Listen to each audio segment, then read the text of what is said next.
देववाणी संस्कृत ट्यूटोरियल में आपका स्वागत है। इस वीडियो में मैं आपको संस्कृत सुधा भाग 2 जो कि कक्षा 7 के लिए है, उसके 14वें पाठ सुभाषितानि के विषय में बताने जा रही हूँ। सुभाषितानि का मतलब होता है अच्छी कही हुई बातें। तो इस पाठ में ऐसे श्लोक लिए गए हैं जिसमें कुछ नीतिपरक बातें कही गई हैं या जिसमें कुछ शिक्षाप्रद बातें कही गई हैं। तो पहला श्लोक देखिए। विद्या विवादाय धनम मदाय शक्ति परेशां परिपीडनाय खलस्य साधो विपरीत में तत् ज्ञानाय दानाय च रक्षणाय। विद्या विवादाय धनम मदाय शक्ति परेशां परिपीडनाय, यानी विद्या विवाद के लिए होती, विवादाय मतलब विवाद के लिए होती है, झगड़े के लिए होती है। धनम धन, मदाय माने घमंड के लिए होता है। शक्ति परेशान परपीडनाय, शक्ति जो होती है वो परेशान माने दूसरों को, परिपीडनाय पीड़ा देने के लिए होती है। ये सारी चीज़ें खलस से दुष्ट व्यक्तियों के लिए होती हैं। दुष्ट व्यक्तियों के लिए विद्या विवाद के लिए होती है, धन घमंड के लिए होता है और शक्ति दूसरों को पीड़ा देने के लिए होती है। विपरीत में तद, इसके विपरीत, इसके उल्टा, साधु माने सज्जन मनुष्यों के लिए, विद्या ज्ञानाय विद्या ज्ञान के लिए होती है, धनम दानाय धन दान के लिए होता है, शक्ति च रक्षणाय और शक्ति जो है वो दूसरों की रक्षा करने के लिए होती है। दूसरा श्लोक है। माता शत्रु पिता वैरी येन बालो न पाठितः न शोभते सभा मध्ये हंस मध्ये बको यथा। माता शत्रु के समान होती है, पिता वैरी और पिता दुश्मन के समान होते हैं। येन बालो न पाठिता, येन माने जो, बालो माने बच्चों को, अपने बच्चों को, न पाठिता अपने बच्चों को नहीं पढ़ाते हैं, ऐसी माता शत्रु होती है और पिता दुश्मन के समान होते हैं। क्योंकि इस प्रकार के बालक जो होते हैं, जो पढ़े लिखे नहीं होते हैं, वो न शोभते सभा मध्य, वो सभा के बीच में, जब कई लोगों की सभा होती है उसके बीच में उसी प्रकार सुशोभित नहीं होते, उसी प्रकार अच्छे नहीं दिखाई देते जिस प्रकार की हंस मध्य बको यथा, हंसों के मध्य में बगुला। बगुला भी बिल्कुल हंस के समान ही दिखाई देता है, लेकिन बगुला बगुला होता है और हंस की सुंदरता अलग ही होती है। तो जिस प्रकार हंस की सभा में बगुला दिखाई देता है, उसी प्रकार विद्वानों की सभा में ये अनपढ़ बच्चे दिखाई देते हैं, उसी प्रकार सुशोभित नहीं होते जिस प्रकार की हंस की सभा में बगुला सुशोभित नहीं होता है। तीसरा श्लोक देखिए। सत्यम ब्रूयात प्रियम ब्रूयात मा ब्रूयात सत्यम प्रियम प्रियम चानानृतं ब्रूयात एषः धर्मः सनातनः। सत्यम ब्रूयात यानी सत्य, ब्रूयात माने बोलना चाहिए, सच बोलना चाहिए। प्रियम ब्रूयात, प्रिय बोलना चाहिए, जो दूसरों को अच्छा लगे वो बोलना चाहिए।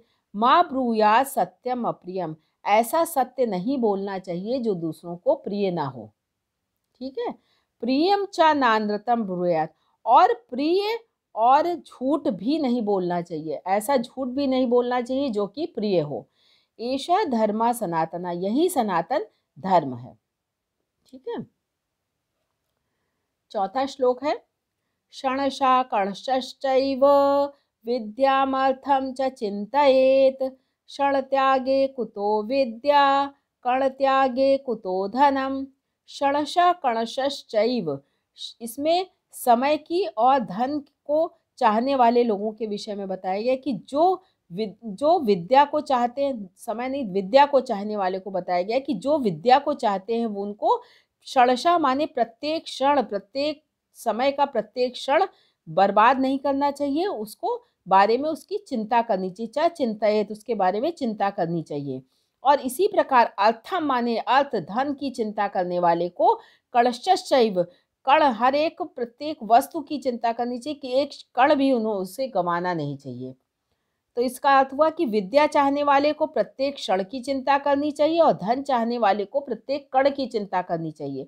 क्योंकि क्षण त्यागे कुतो विद्या, अगर हम समय गंवा देते हैं, समय के हर क्षण को गंवा देते हैं, त्याग देते हैं, तो कुतो विद्या, विद्या कहाँ से प्राप्त होगी, हमें विद्या नहीं प्राप्त होगी। इसी प्रकार कण त्यागे कुतो धनम, अगर हम फिजूल खर्ची करते हैं, हम अपने धन का को व्यर्थ करते हैं, तो हमारे पास धन कहाँ से एकत्र होगा। इसीलिए हमें इसमें समय का महत्व बताया गया है और उसके साथ ही साथ हमें अपने धन को संचित करने के बारे में बताया गया है कि सेविंग के बारे में बताया गया कि हमें धन सेव करना चाहिए, एक एक कण की चिंता करनी चाहिए।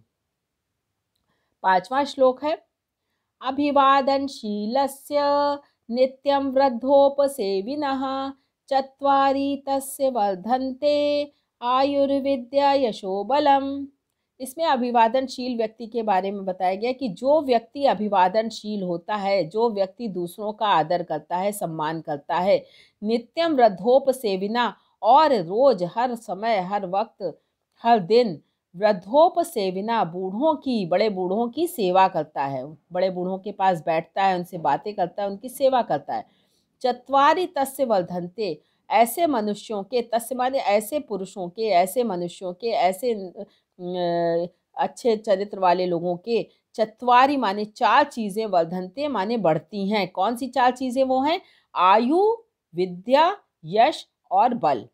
जब हम वृद्धों बड़े बूढ़ों की सेवा करेंगे तो वो हमें आशीर्वाद दे के आयुष्मान भव कहेंगे, विद्या अर्जित करो कहेंगे, तुम्हारा यश हो, तुम्हारा बल बढ़े, इस तरह का आशीर्वाद देंगे। तो उनका हमेशा, उनके आशीर्वाद से हमारी 4 चीज़ें हमेशा बढ़ती हैं। कौन कौन सी 4 चीज़ें? आयु, विद्या, यश और बल।